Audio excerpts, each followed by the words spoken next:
Hello student, welcome to competition रूप में आप सभी का स्वागत है। आज हम डिस्कस करने जा रहे हैं डीएसएसबी पीजीटी की जो पोस्ट निकली हैं डीएसएसबी की तरफ से, उन्हीं के बारे में। यहाँ जो इम्पोर्टेंट पॉइंट्स हैं उन सभी को समझेंगे, क्योंकि ये टोटल 46 पेज का नोटिस है और आप सभी जानते हैं इतने बड़े नोटिस में आपको जो महत्वपूर्ण चीज़ें हैं वो सभी मैं यहाँ पर बताने जा रहा हूँ।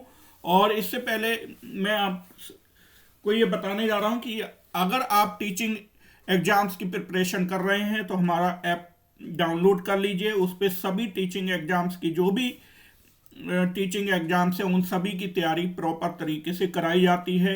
इम्पॉर्टेंट कंटेंट है, ऑथेंटिक कंटेंट रहता है, उनके जरिए आप अपनी तैयारी को पूर्ण कर सकते हैं। तो देर ना करते हुए आइए शुरू कर लेते हैं। तो ये आप नोटिस देख रहे हो, ऑफिशियल नोटिस है ये, government of NCT Delhi DSSB की तरफ से ये नोटिस आया है। ठीक है, इसकी डेट है 30/12/2024। ऑथेंटिक तरीके से यहाँ पे सारी चीज़ें मैं बताने जा रहा हूँ। तो ये जो पोस्टें हैं वो हैं आपकी पीजीटी की पोस्टें हैं यहाँ पर सारी। अब पीजीटी के एग्जाम में क्या क्या चीज़ें हैं यहाँ पर देख लेते हैं। सबसे पहले तो ओपनिंग डेट है इसकी, ओपनिंग डेट है 16/1/2025। 16 जनवरी से आप इस फॉर्म को फिल कर सकते हैं और लास्ट डेट है इसकी 14 फरवरी। ठीक है, तो 16 जनवरी आने ही वाली है। आप अपनी तैयारी भी शुरू कर लीजिए और यहाँ पर फॉर्म भी फिल कर देना है स्टार्टिंग में ही, लेट नहीं करना है। लेट टाइम पे क्या होता है कि सर्वर कई बार काम नहीं करता है तो आपका फॉर्म सबमिट नहीं हो पाएगा। तो अब पोस्ट कौन कौन सी है ये देख लेते हैं। पीजीटी में आपकी कौन कौन से सब्जेक्ट की पोस्टें हैं। जैसे हिंदी की अगर देखेंगे, टोटल पहले मैं आपको बता देता हूँ टोटल पोस्टें कितनी हैं। टोटल पोस्टें हैं 432, 432 432 पोस्ट हैं इसमें। और मैक्सिमम जो एज लिमिट है वो मैक्सिमम एज लिमिट है 30 ईयर, 30 साल है। लेकिन जो रिलैक्सेशन है जो गवर्नमेंट के रूल रेगुलेशन के अकॉर्डिंग होते हैं वो मैं आपको इसी वीडियो में बने रहिए, देर आपको लास्ट तक सारी चीज़ें क्लियर हो जाएंगी, एक एक पॉइंट आपको क्लियर होने जा रहा है।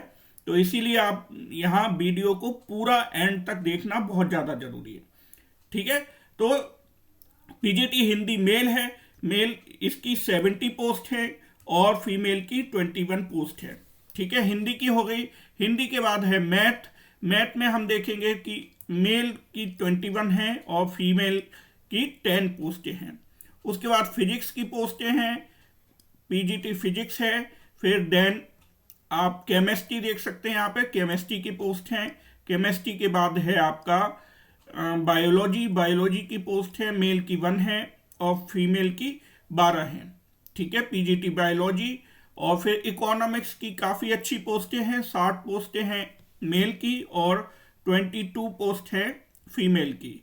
फिर आगे देखते हैं कॉमर्स की 32 है मेल के लिए और फीमेल के लिए 5 पोस्ट है। पीजीटी कॉमर्स है, हाँ कॉमर्स तो मैंने बता दी है। पीजीटी हिस्ट्री में आएंगे तो 50 पोस्ट हैं और फीमेल के लिए 11 पोस्ट हैं। ज्योग्राफी के लिए 21 पोस्ट हैं मेल के लिए और जो फीमेल के लिए 1 पोस्ट है। ठीक है, पॉल साइंस की बात करें तो 60 पोस्ट है और 19 पोस्ट है। ठीक है, पॉलिटिकल साइंस के लिए। फिर पीजीटी सोशलॉजी के लिए 5 पोस्टें हैं और फीमेल के लिए अभी कोई भी पोस्ट नहीं है। तो टोटल यहाँ पर हम देख सकते हैं टोटल पोस्ट है 432 पोस्ट है इसमें। ठीक है, अब आगे बात करते हैं। देखो यहाँ पर दिया हुआ है कि लास्ट डेट इसकी क्या है, 14 फरवरी है। 14 फरवरी को हमें ध्यान रखना है, 14 फरवरी को फॉर्म फिल हो जाना चाहिए आप तक और क्लोजिंग डेट का इंतजार नहीं करना है। इसीलिए जनवरी में ही, मेरा तो ये मानना है कि आप जनवरी में ही इस फॉर्म को फिल कर दें, फरवरी का वेट ना करें और तैयारी अपनी स्टार्ट कर दें। डीएसएसबी का ये कब होगा एग्जाम ये तो अभी नहीं पता है, ये अपनी इस साइट पे बता देंगे आपको। ठीक है, और हम भी आपको अपडेट करते रहेंगे, लेकिन आपको अपनी तैयारी शुरू कर देनी है। यानी एग्जाम निकला तो 2025 में डेट आ ही जाएगी, एग्जाम भी हो ही जाएगा। ठीक है, अब मैं आपको बताने जा रहा हूं एजुकेशनल क्वालिफिकेशन क्या होगी। लगभग पोस्टों में समान ही है, कुछ में कुछ चेंज हो सकता है। तो एजुकेशनल क्वालिफिकेशन में इसेंशियल है कि आपका एमए होना चाहिए, उस सब्जेक्ट में एमए होना चाहिए, और कम से कम 50% आपके मार्क्स होने चाहिए एग्रीगेट। एवरेज यानी कितना होना चाहिए, 52 साल का अगर एमए है आपका, है ना, मास्टर डिग्री है आपकी, तो 50%। दूसरी चीज है बीएड होना बहुत जरूरी है। अब बीएड में भी ये बीए बीएड, बीएससी बीएड जो कोर्सेज होते हैं, है ना, या 3 साल का इंटीग्रेटेड बीएड हो सकता है विद एमएड, तो ये आपका होना जरूरी है। ठीक है, ये बहुत ज्यादा जरूरी है। एक्सपीरियंस वगैरह में कुछ मांगा नहीं है, और लेवल पे लेवल इसका 8 है। बहुत अच्छा पे लेवल होता है, स्टार्टिंग ही 47,600 से होती है। पहली सैलरी अगर आप देखेंगे तो ये आपकी लगभग 60,000 के करीब ही पहुंच जाती है। ठीक है, अगर ग्रॉस हम सैलरी देखेंगे तो ग्रॉस सैलरी आपकी 60,000 के लगभग ही बनती है पहले महीने में ही। ठीक है, क्योंकि और भी अलाउंस वगैरह मिलते हैं, ये बेसिक होता है ये तो। ठीक है, ग्रुप बी की सर्विस होती है, अच्छी सर्विस है, आप सभी को ही पता। डीएसएसबी में अगर आप टीचर बन जाते हैं तो ये बहुत अच्छी जॉब है, इससे बढ़िया जॉब नहीं हो सकती है। ठीक है, एज लिमिट की अगर बात करेंगे तो एज लिमिट इसकी 30 ईयर है, 30 साल है। ठीक है, 30 ईयर एज लिमिट है, लेकिन उसमें रिलैक्सेशन भी आपको दिए गए हैं, वो मैं आपको बाद में बताऊंगा। ठीक है, रिलैक्सेशन की बात करें, अगर गवर्नमेंट सर्वेंट है तो रिलैक्सेशन दिया गया है 5 साल का, अप टू 5 ईयर। ठीक है, बाकी एज रिलैक्सेशन अगर मैं बात करूं, नीचे भी मैं आपको बताऊंगा, जैसे एससी और एसटी, ठीक है, उनके लिए 5 ईयर है छूट, यानी उनको 35 ईयर हो जाएगी। और बात करें अगर ओबीसी की, तो ओबीसी के लिए है 3 ईयर। ठीक है, और डिपार्टमेंटल यानी जो दिल्ली सरकार में काम करने वाले हैं, डिपार्टमेंटल हैं या सेंट्रल गवर्नमेंट में हैं, और अन्य स्टेट का नहीं चलेगा। ठीक है, तो उनके लिए 5 ईयर की रिलैक्सेशन है एज में। ठीक है, लेकिन 3 साल की सर्विस उन्होंने पूर्ण कर ली हो, 3 ईयर की सर्विस क्या हो, कंप्लीट कर ली हो। अब कॉन्ट्रैक्ट वाले जो डीएसएसबी में कॉन्ट्रैक्ट वाले पर्सन है, उनकी बात करते हैं। तो उनको जो कॉन्ट्रैक्ट पर काम कर रहे हैं, कॉन्ट्रैक्ट पर, उनको अप टू 5 ईयर का रिलैक्सेशन दिया जाएगा। अप टू 5 ईयर मैक्सिमम है ये।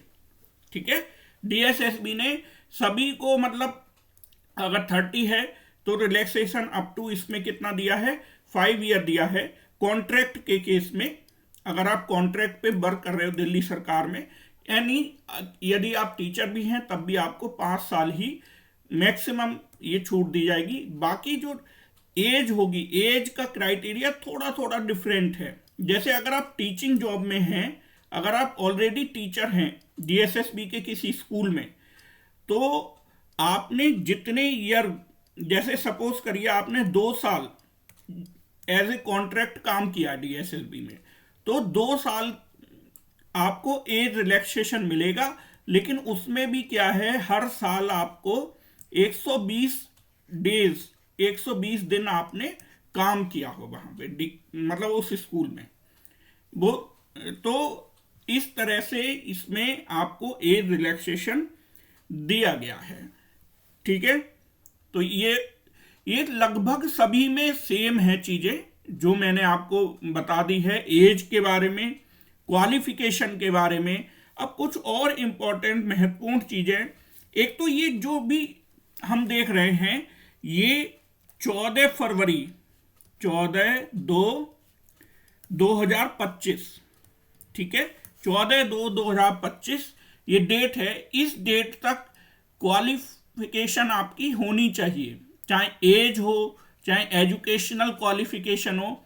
यानी आपका जब डॉक्यूमेंट वेरिफिकेशन होगा, जब ये आप अपलोड करेंगे डॉक्यूमेंट अपने आफ्टर सिलेक्शन, है ना, सिलेक्शन, फाइनल सिलेक्शन से पहले, जब आपका रिटर्न का सीबीटी जो एग्जाम होगा कंप्यूटर बेस्ड, उसका रिजल्ट आएगा। उसके बाद आपको डोजियर बोलते हैं, इसमें डोजियर अपलोड करने पड़ते हैं। तो जब ये आप अपलोड करोगे तो उसमें ये देखा जाएगा कि 14/2/2025 तक आपकी सारी चीजें कंप्लीट है या नहीं है। ठीक है, इस चीज का ध्यान रखना है, ये बहुत ही ज्यादा इंपॉर्टेंट है। और अगर मैं इसके फीस की बात करूं तो फीस मात्र 100 रुपये 100, उसमें भी SC ST और फीमेल के लिए कोई भी फीस नहीं लगेगी। बाकी हम आगे देख रहे हैं अभी। और अगर हम सिलेबस की बात करेंगे तो सिलेबस आपका टोटल 300 मार्क्स का ही है, जैसा कि पहले होता था वैसा ही है लगभग। ठीक है, हाँ तो देखिए आ गया है यहाँ पे, हम देख लेते हैं। एप्लीकेशन की जो फीस है वो 100 रुपीज है। ठीक है, 100 रुपये इसकी फीस है, 100 रुपीज है।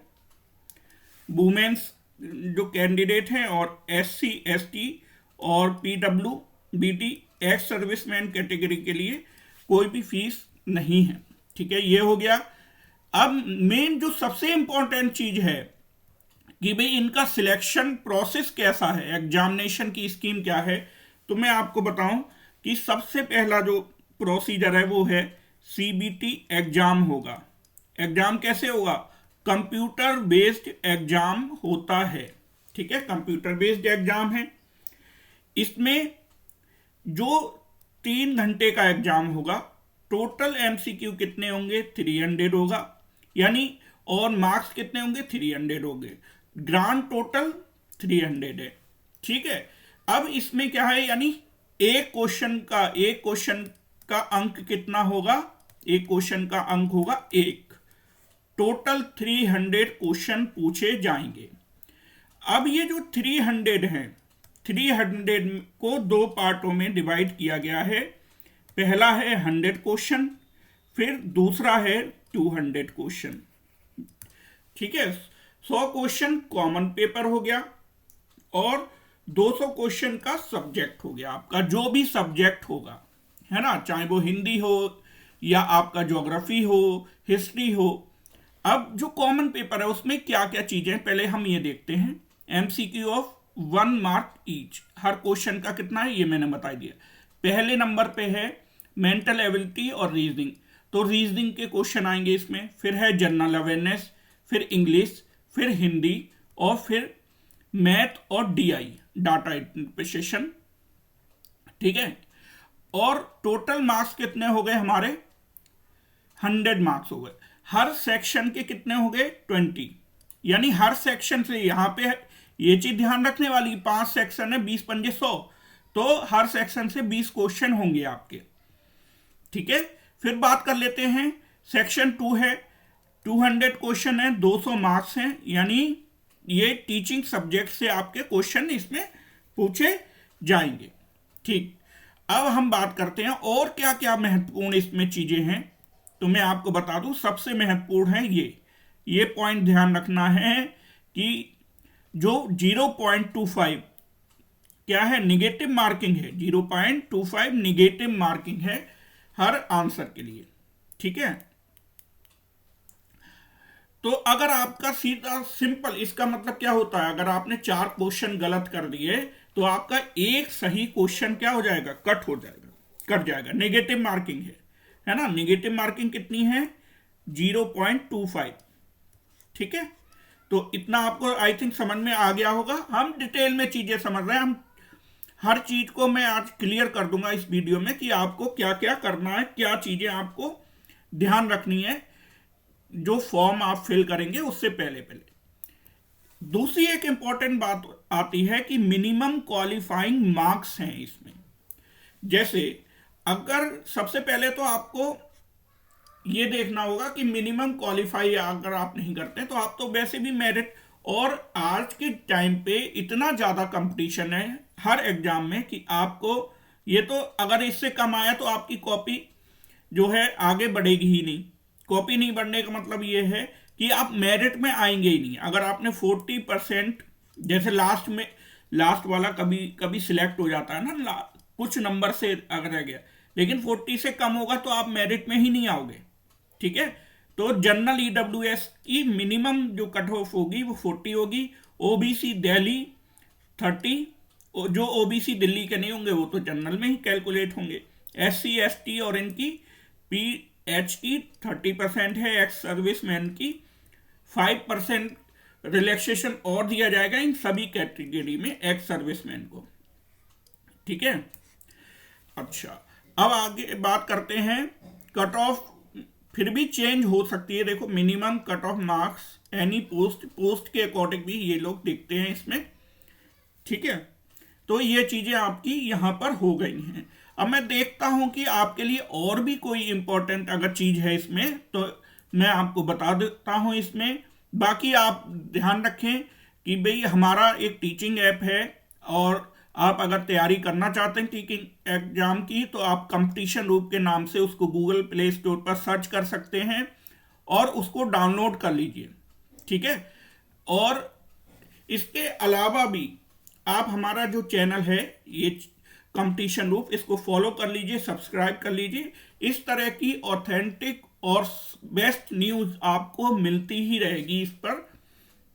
ठीक है, और इस वीडियो के कमेंट बॉक्स में और डिस्क्रिप्शन बॉक्स में आपको ऐप का लिंक मिल जाएगा, उससे आप ऐप को डाउनलोड कर सकते हैं और अपनी तैयारी को कंटिन्यू कर सकते हैं। हमारे साथ जुड़े रहें, उसके लिए मैं आपको एग्जाम के लिए, आगे आपके भविष्य के लिए बहुत बहुत शुभकामनाएं देता हूं। ये चीजें मैंने आपको ऊपर भी बता दी हैं, है ना, कि किस कैटेगरी में कितनी एज रिलैक्सेशन दी गई है, ये मैं पहले ही आपको डिफाइन कर चुका हूं। बाकी अगर आपको और भी कोई अगर डाउट हो तो बेझिझक होकर आप कमेंट बॉक्स में कमेंट कर सकते हैं, वहां पर आप मुझसे पूछ सकते हैं। तो मिलते हैं फ्रेंड्स, स्टूडेंट, मेरे प्यारे बच्चों, नेक्स्ट वीडियो में कुछ अच्छे के साथ, कुछ नए के साथ। तब तक के लिए शुभ रात्रि।